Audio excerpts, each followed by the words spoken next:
शूरपुष्पवृष्टि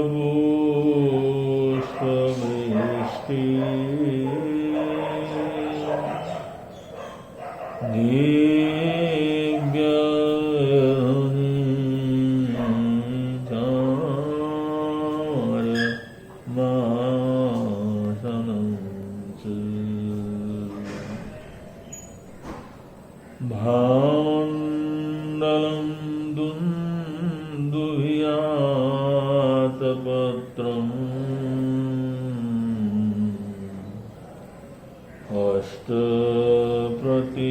हस्तप्रतिहाय जिनेश्वराणाम् महाप्रतिहार्य जिनेश्वराणाम्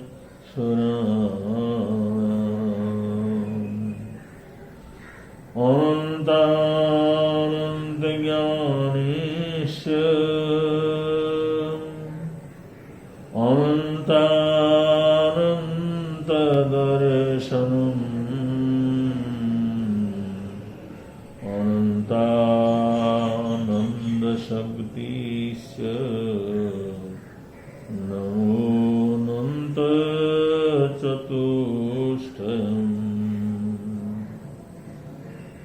साक्षी शैलेशि भावास्ते भेदविज्ञानसंस्कृतो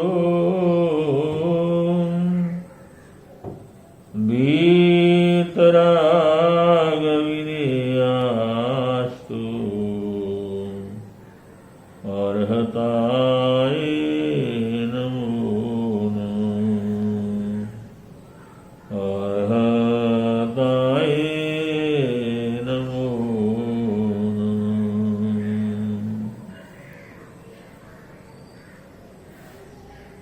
आपद्युन्मार्गगमने कार्यकालात्ययेषु च कल्याणं वचनं ब्रूयात् पृष्टोऽपि हितो नर भूवैश्य भाजनं राजा न राजा कार्यभाजनम् राजकार्य परिध्वंस्ते मंत्री दोषेण लिप्यते वरं प्राण परित्याग शिरसो बाणायकतनं न तु स्वामी पराक्ति पातकेच्छोरुपेक्षा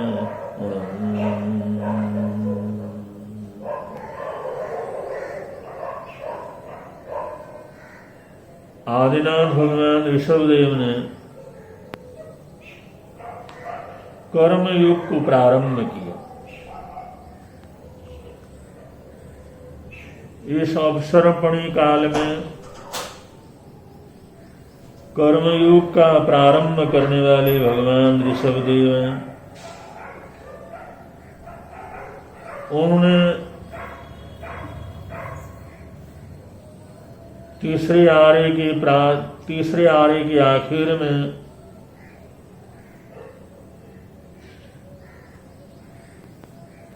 कर्मयोग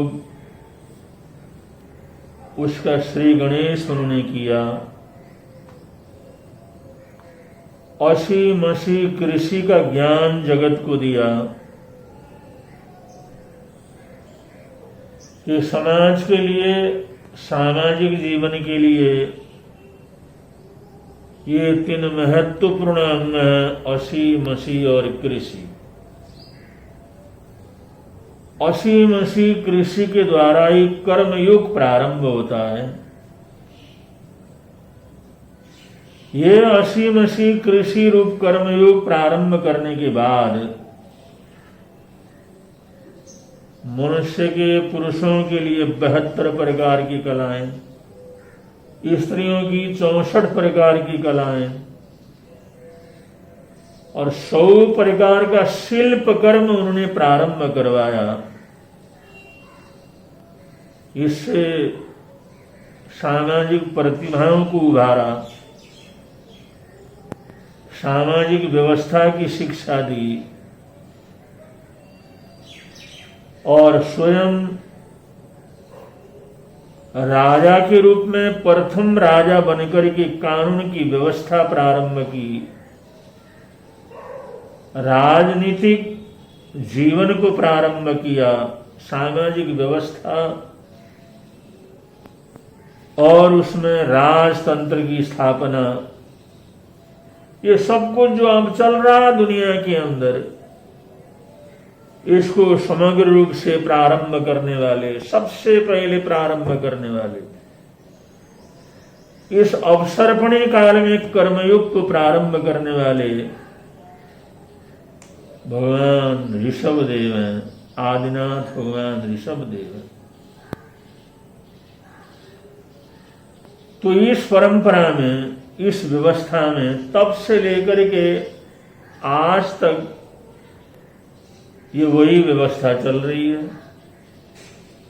उन्हीं कलाओं का ज्ञान, उन्हीं शिल्प कलाओं का उत्थान, उन्हीं न्यायिक व्यवस्थाओं की स्थापना,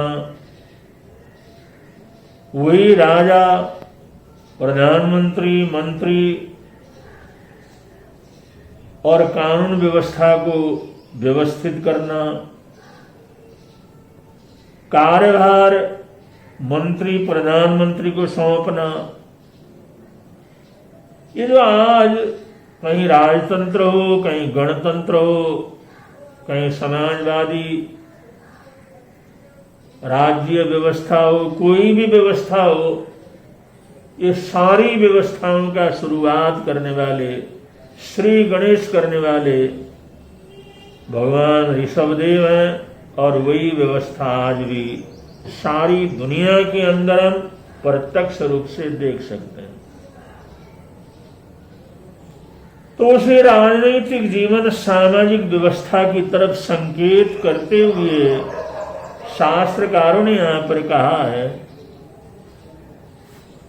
मार्गदर्शन दिया है, भोगैश्य भाजनम राजा। राजतंत्र में भोगैश्य भाजनम राजा, जो भोग का भाजन है, उस राज्य के साधनों का सदुपयोग करने वाला, उपभोग करने वाला राजा होता है। और इसी को हम थोड़ा सा बदलें तो गणतंत्र, प्रजातंत्र में प्रजाई राज सत्ता, राज वैभव, राजकीय समृद्धि के उपभोग का उत्तराधिकारी होता है, उपभोग करने वाला होता है वो प्रजा, वो भी होती है। प्रजा को भी इसी रूप से देखा जाता है और राजा को भी उसी रूप से देखा जाता है। कहीं मंत्री प्रधानमंत्री राजा बनाता है और कहीं मंत्री प्रधानमंत्री मंत्रिमंडल जनता बनाती है।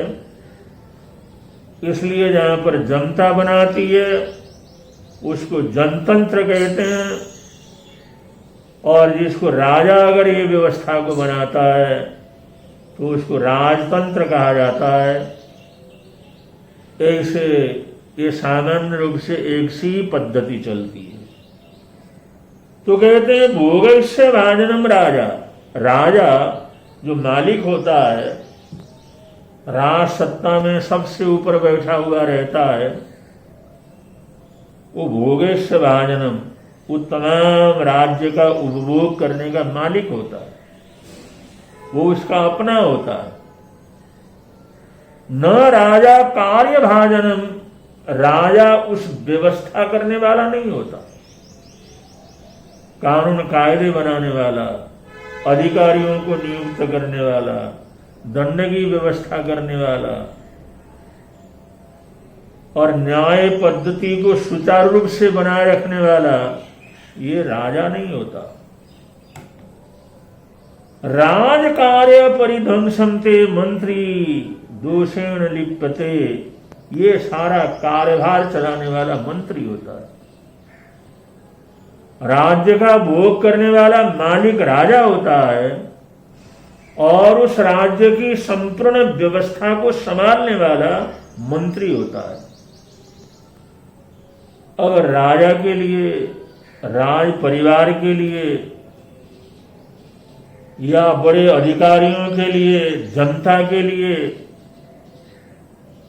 तंत्र व्यवस्था के लिए अगर कहीं पर भी गड़बड़ी होती है, कहीं पर भी अव्यवस्था होती है, कहीं पर भी अशांति, विनाश और नाश होता है, तो उसका उत्तरदायी राजा नहीं होता, उस देश का प्रधानमंत्री, मंत्रिमंडल, वो कार्यपालिका उसका उत्तराधिकारी होता है। इसलिए मंत्री का, मंत्रिमंडल का बड़ा भारी महत्व रहता है। ये राजनीति में, राजकीय व्यवस्था में सबसे बड़ी धुरा वो है। एक मंत्री होता है जो राजा को भी और जो प्रजा को आपस में जोड़ करके रखता है।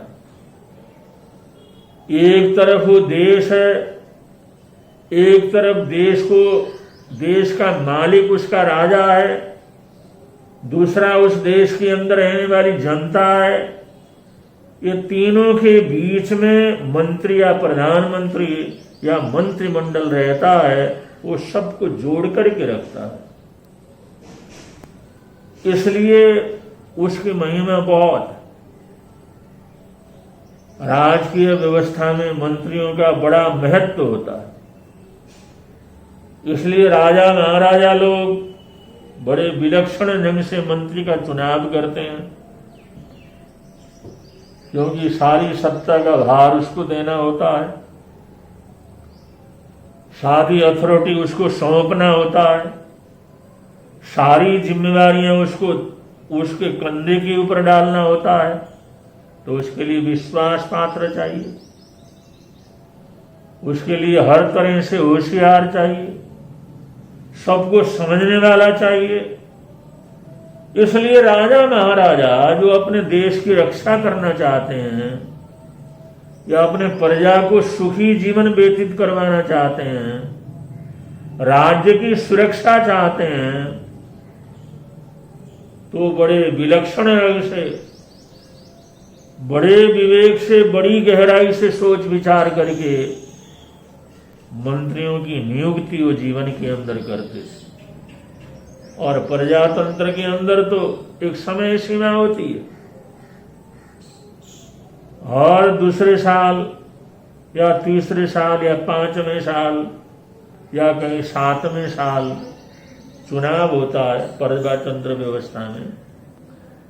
और जनता सामूहिक रूप से सोच विचार करके वो सत्ता किसी मंत्रिमंडल को, किसी पार्टी को और किसी प्रधानमंत्री को सौंपती है।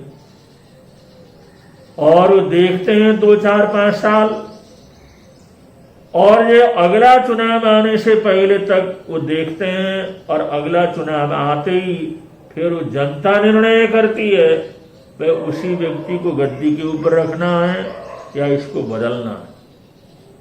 अगर उसमें कमियां बेशियां होती तो जनता वोट के माध्यम से उसको बदल देती। अगर उसमें सही ढंग से चल रहा है तो वापस उसको उसी पद के ऊपर स्थापित कर देती है। ये सब कुछ करना जनता के हाथ में है, क्योंकि वोट देने वाली जनता है, मतदान करने वाली जनता है, चुनने वाली जनता है। इसलिए जनता जैसा चाहे वैसा चुनाव कर सकती है। और राजसत्ता जहां पर रहता है वहां पर जनता ने राजा नियुक्त करता है। इसलिए राजा भी बड़ी होशियारी से और बड़े विवेक से मंत्री या प्रधानमंत्री या मंत्रिमंडल का गठन करता है, और उसको बड़ी बड़ी देश की जिम्मेदारी उसी मंत्री और मंत्रिमंडल को राजा के द्वारा सौंप दिया जाता है। तो ये व्यवस्थाएं चलती हैं, पहले भी ये व्यवस्थाएं चलती थी, आज भी ऐसी व्यवस्थाएं दुनिया के अंदर चल रही हैं, और भविष्य में भी जब तक हमारा ये समाज रहेगा, सामाजिकता रहेगी, ये व्यवस्था इसी तरह से चलती रहेगी। इस व्यवस्था के रूप में सामूहिक रूप से मनुष्य कभी आराम से रह नहीं सकता। इसलिए मानव समाज ने सामाजिक व्यवस्था को बनाए रखने के लिए ये व्यवस्था बनाई है और ये हमेशा हमेशा इसी तरह से चलती रहेगी, जिसको हम बड़े आराम से समझ सकते हैं। और मंत्री जो होता है उसकी इतनी बड़ी जिम्मेदारी होती है राजा को भी संभालना, क्योंकि वो सत्ता का मालिक है, वो सर्वे सर्वा है। वो जब तक दस्तखत न कर दे, वो जब तक हाँ न कर दे, तब तक कोई कानून कायदे पास नहीं हो सकते, कोई व्यवस्था उसके अंदर बन नहीं सकती। मंत्री अपने मंत्रिमंडल के द्वारा भी विचार विमर्श करके कोई योजना बनाता है, कोई कानून बनाता है, कोई व्यवस्था जनता को देना चाहता है, तो उसके बाद उसकी रजामंदी राजा से लेनी होती है, राजा से दस्तखत करवाना होता है, राजा के हुक्म से उसको चलाना होता है। इसलिए वजह विचार विनिमय करके उसे बनाता है। अगर यह राजा ऐसे हितकारी, जनता के हितकारी, उसके लिए हितकारी, ऐसे आवश्यक कानून कायदे को अगर सही ढंग से नहीं करता है या किसी व्यसन के कारण गलत रास्ते के ऊपर चल पड़ा है, गलत दिशाओं के अंदर उसका जाना हो गया है, या उसकी आदतें कुछ बदल गई हैं, या वो अज्ञान के कारण मूढ़ बना हुआ है, तो ऐसे समय पर मंत्री को वो राजा के बिना पूछे भी आदेश संदेश देना पड़ता, उसको आज्ञा लिए बगैर भी जो कुछ काम करना पड़ता है, और उस राजा को भी कटु से कटु शब्द कह करके उसको सन्मार्ग के ऊपर लाने का प्रयत्न करना पड़ता है। ये करना मंत्रियों का काम होता है, क्योंकि राजा मालिक है, उसको छेड़ना, उसका नाराज होना बहुत खतरनाक हो सकता है। लेकिन वो अगर गलत मार्ग के ऊपर चल रहा है तो मंत्री का ये कर्तव्य बनता है, अगर वो देश के विनाश का काम कर रहा है, देश में अशांति का काम कर रहा है, देश के भेद भाव का और जो उसके जो नष्ट होने का कोई काम कर रहा है, तो ऐसे समय में कठोर से कठोर शब्दों के द्वारा मंत्री राजा को भी सावधान करता है। एक तरफ तो मंत्री राजा के पूछे बगैर कुछ नहीं करता और सत्ता भी उसके पास है, लेकिन दूसरी तरफ उसके जीवन में ऐसी ताकत भी रहती है, तो राजा को भी कंट्रोल करने के लिए आगे आता है। उसको भी गलत करता है तो गलत कह सकता है, उसको गलत सिद्ध करता है, रोकता है, ऐसा आप नहीं कर सकते। यह आपकी जनता के लिए, आपके देश के लिए, आपके इस राज परिवार के लिए ठीक नहीं है। तो ऐसे उन्मार्ग के ऊपर जा रहा हो तो उसको रोकने का काम ये भी मंत्री का ही होता है। इसलिए कहा आपत उन्मार्ग गमने, अगर आपत्ति काल के अंदर उन्मार्ग की तरफ जाता हुआ कार्यकालत्यपेशुच, अगर राजा उन्मत्त होकर के किसी आपत्ति के कारण उन्मार्गगामी होता है, राज्य के विरोध में जाता है, अपने ही देश के विरोध में जाता है, या अपने राज्य या अपने आप का अपमान करवाने के लिए अपमार्ग के ऊपर चलता है, तो कल्याण वचनम बुरियाद पृष्ठोपि हतो नर। अगर वो मंत्री उस राजा को कल्याणकारी वचन बोल करके उसको उस रास्ते से रोक सकता है, कठोर शब्द बोल करके भी उसको कंट्रोल के अंदर लाने का प्रयत्न कर सकता है, और क्योंकि ये उसका अपना कर्तव्य है, ये राजा का हित चाहता है, ये राजा का हितैषी है, ये राज परिवार का हितैषी है, इसलिए कटु शब्दों का प्रयोग भी कर सकता है। और उसकी आज्ञा का उल्लंघन करके उसको सही मार्ग के ऊपर लाने का प्रयत्न भी कर सकता है, ये उसके अधिकार में, और उसको समय समय पर ऐसा करना होता है। और वरम प्राण त्यागो, कभी प्राण त्यागने की नौबत आए तो भी वो डरता नहीं, क्योंकि मंत्री है, मंत्रिमंडल का अध्यक्ष है, कार्यपालिका वो चलाता है, देश की कानून व्यवस्था को वो संभालता है। इतना करने के बावजूद अगर राजा उसके व्यवहार से नाराज होकर के अगर उसको मौत भी देता है तो भी मंत्री डरता नहीं है, वो सोचता है वरम प्राण त्यागो, राज्य का विनाश करने से तो प्राण त्याग कर देना अच्छा है। या शीरसो बापी कर्तनम, अपना सिर कटवाने का मंजूर कर सकता है, लेकिन न तो स्वामी पदावाप्ति, अपने स्वामी के पद का दुरुपयोग, उसको कोई छीनने लगे, उसकी सत्ता को कोई चैलेंज करे, उसके राज्य को कोई बर्बाद करने लगे, तो ऐसे देशद्रोहियों को, ऐसे पातकियों को कठोर से कठोर सजा देने के लिए, कठोर से कठोर दंड देने के लिए भी वो मंत्री बाध्य होता है। वो नरम भी होता है और कठोर भी होता है, वो प्रेम का सागर भी होता है और अनुशासन और कठोरता का एक जीता जागता उदाहरण भी होता है। ऐसे मंत्री, ऐसा मंत्रिमंडल, ऐसी ताकत को रखने वाले लोग वही राज सत्ता को बड़े आराम से आगे बढ़ा करके उस देश के अंदर रहने वाली जनता को सुख शांति पहुंचा सकते हैं और राज्य को बर्बाद होने से उसको रोक सकते हैं।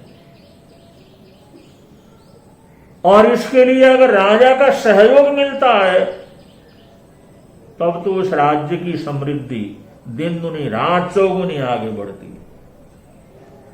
राजा अगर मंत्री की ताकत को स्वीकार करता है, उसकी योग्यता को स्वीकार करता है, अगर सुयोग्य है तो उसका सम्मान करता है,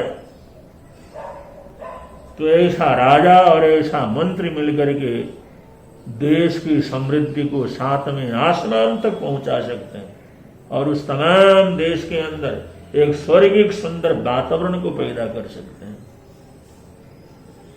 एक राजा ने सोचा मंत्रिमंडल का गठन करना, पहले मंत्रिमंडल को उसने बर्खास्त कर दिया, सब पद खाली हो गए। तो राजा ने कहा हम सबसे पहले प्रधानमंत्री को नियुक्त करेंगे, उसकी परीक्षा करेंगे, उसकी नियुक्ति के बाद उसकी सलाह से मंत्रिमंडल का गठन करेंगे और वही मंत्रिमंडल आगे सारे राज्य की व्यवस्था को देखेगा।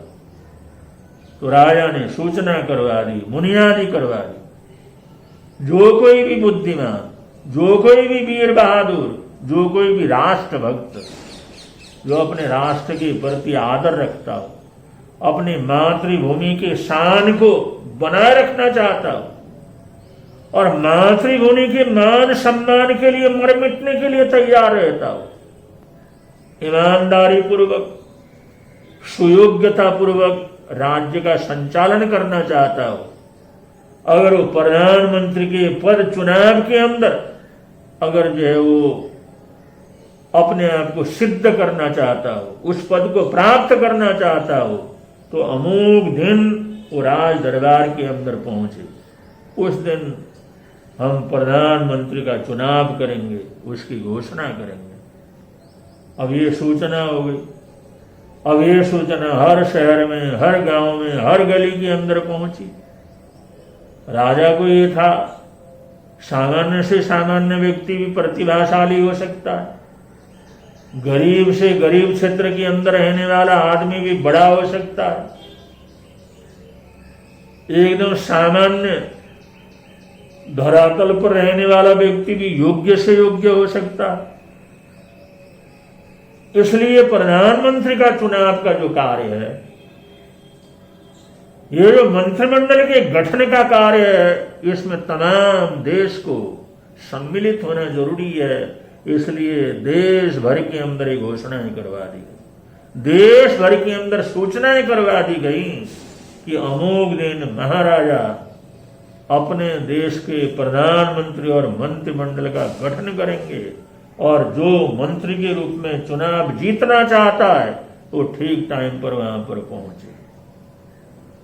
और हर आदमी तो ऐसा हिम्मत नहीं कर सकता, हर आदमी को भरोसा तो नहीं होता है मैं कर सकता हूं। और जिनको भरोसा होता है या जिनके मन के अंदर लालसा होती है या वो देश भक्ति देश की सेवा से के लिए वे प्रेरित होते हैं, वो सोचते हैं कि हमने देश की समाज की सेवा नहीं की तो जीवन प्राप्त करने का क्या अर्थ है। अपना पेट तो कौवे कुत्ते भी भर लेते हैं। अगर देश की सेवा नहीं की, समाज की सेवा नहीं की, समाज को उन्नत नहीं किया, देश को उन्नत नहीं किया तो हमने जीवन के अंदर क्या किया। अगर ऐसा कर्तव्य बोध उनके अंदर होता है तो सोचते हैं कि अगर ये सत्ता ये ताकत हमारी को मिले तो हम अपने देश की सुरक्षा कर सकते हैं, अपने देश की समृद्धि को बढ़ा सकते हैं, अपने देश का मान सम्मान बढ़ा सकते हैं। ऐसा सोचने वाले बहुत से लोग इस प्रधानमंत्री के चुनाव के इस कार्यक्रम में राज दरबार के अंदर जिस समय पहुंचे, जो जो आए उनका नामांकन हुआ, उन सब का नाम और फार्म भरा गया, वो सब अंदर चले गए और एक राजकीय वो जो विशेष कक्ष में जहां पर राजा बैठते थे, सुंदर कक्ष था, वहां पर राजा का आना हुआ और जितने भी वहां पर कैंडिडेट थे सबने राजा मिले और राजा के उस हॉल के बीच में एक जो बड़ा चौक था, उस चौक के ऊपर गलीचे बिछे हुए थे, वहां पर राजा गया, वहां पर सुंदर वस्त्र बिछे हुए थे, बहुत पवित्र स्थल था वहां पर। वहीं पर ये प्रधानमंत्री के चुनाव का कार्यक्रम संपन्न होना था। वहां पर राजा गया और एक चादर लेकर के गया जो अद्भुत था, आश्चर्यजनक था, अत्यंत सुंदर था, अद्भुत चादर था, मूल्यवान चादर था, उसको लेकर के गया और वो चादर सबको दिखाया गया। राजा शरीर से हष्ट पुष्ट था, लंबा चौड़ा था, 6 फुट का उसका शरीर था, लेकिन वो चादर दिखाया, चादर तो 5 बाई 5 का था, 5 फुट चौड़ा और 5 फुट लंबा। राजा ने उस चादर को जिस समय सबको दिखाया और दिखा करके कहा कि मैं यहां पर लेटता हूं या मैं यहां पर बैठता हूं, मेरी मर्जी है मैं लेटूं या बैठूं। आप में से जो व्यक्ति इस चादर से मेरे पूरे शरीर को ढक देगा उसको हम प्रधानमंत्री के पद के ऊपर नियुक्त करेंगे। ये जो चादर है, इस चादर से हमारे पूरे शरीर को ढकना। ऐसा कह करके वो चादर लेकर के जिस समय राजा उस स्टेज के ऊपर जो तरह तरह से सजा हुआ था, फूलों से सजा हुआ था, उसके ऊपर लेट गया। और राजा तो 6 फुट का था, पैर फैला करके, हाथ फैला करके लेट गया और 5 बाई 5 फुट का चादर उसके ऊपर रखकर डाल दिया और हाथ भी बाहर है, पैर भी बाहर है, सिर भी बाहर है, क्योंकि उससे तो लंबा था। तो एक एक करके आए, उन्होंने खींच करके उसको ढकने की कोशिश की, लेकिन कामयाब नहीं, लौट करके चले गए।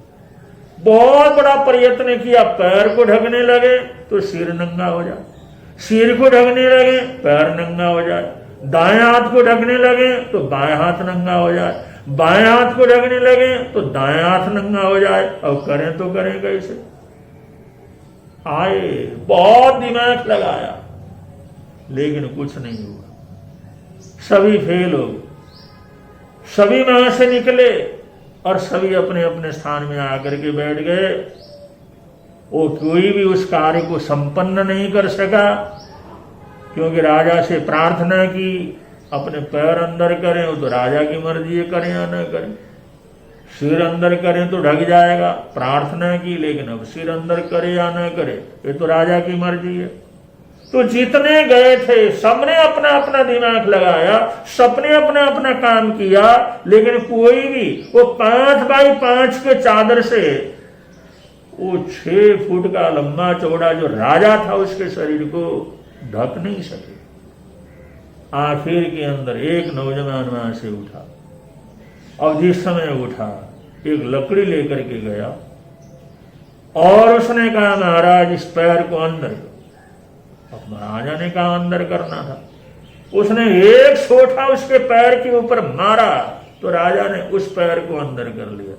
दूसरा पैर बाहर था, उसको एक बार मारा, अब मार पड़ी तो वो दोनों पैर अंदर कर लिए उसने, उन पैरों को मोड़ लिए। हाथ बाहर थे, हाथ को पीटा।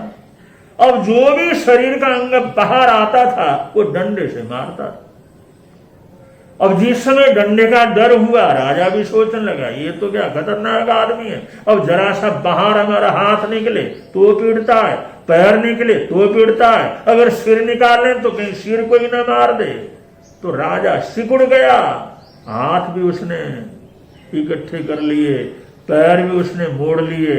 जब हाथ पैर मोड़ लिया तो 5 बाई 5 का चादर बड़े आराम से उसके ऊपर जो ढक गया। और उसने जो जिस समय अच्छी तरह से ढक दिया, इधर उधर से कुछ भी दिखाई नहीं दे रहा था। और वो पर्यवेक्षक जो थे उन्होंने कहा भाई राजा का शरीर पूरी तरह से ढक गया है। तो उसने हाथ जोड़ करके क्षमा याचना की, महाराज इस कार्य के लिए मेरे के जो गुस्ताखी करनी पड़ी उसके लिए मैं बार बार क्षमा याचना करता हूं।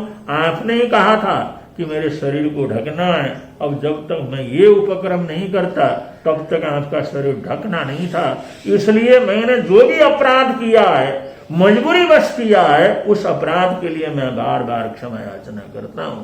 और राजा ने उसको बड़े प्रेम से देखा और सभा लगी और उसी व्यक्ति को उन्होंने प्रधानमंत्री के रूप में नियुक्त कर दिया। कोई सोच भी नहीं सकता था राजा को मारने वाला, राजा को सोटा मारने वाला, लकड़ी से मारने वाला वो प्रधानमंत्री होगा। लेकिन राजा ने निश्चय किया ये व्यक्ति अपने कर्तव्य मार्ग पर चलता है, काम करने के लिए चलता है, तो राजा का भी परवाह नहीं करता। ये अपने मरने जीने तक की परवाह नहीं करता, ये जो करना है कर गुजरता है। ऐसा ही मंत्री मेरे को चाहिए जो कभी कभार अगर मेरे को भी रोकना पड़े, मेरे को भी कटु शब्द कहना पड़े तो कह सके, तो यही समर्थ व्यक्ति है और यही इस पद के लायक है। तो बड़े सम्मान के साथ, बड़े आदर के साथ उस राजा ने प्रधानमंत्री के पद के ऊपर उसको स्थापित किया और उसकी सलाह से मंत्रिमंडल का गठन कर दिया। तो यहाँ पर कहने का तात्पर्य ये है कि सत्ताओं को चलाने के लिए किसी न किसी को बड़ा बनकर के चलना होता है और उसको बड़े कर्तव्यशीलता के साथ आगे बढ़ना होता है।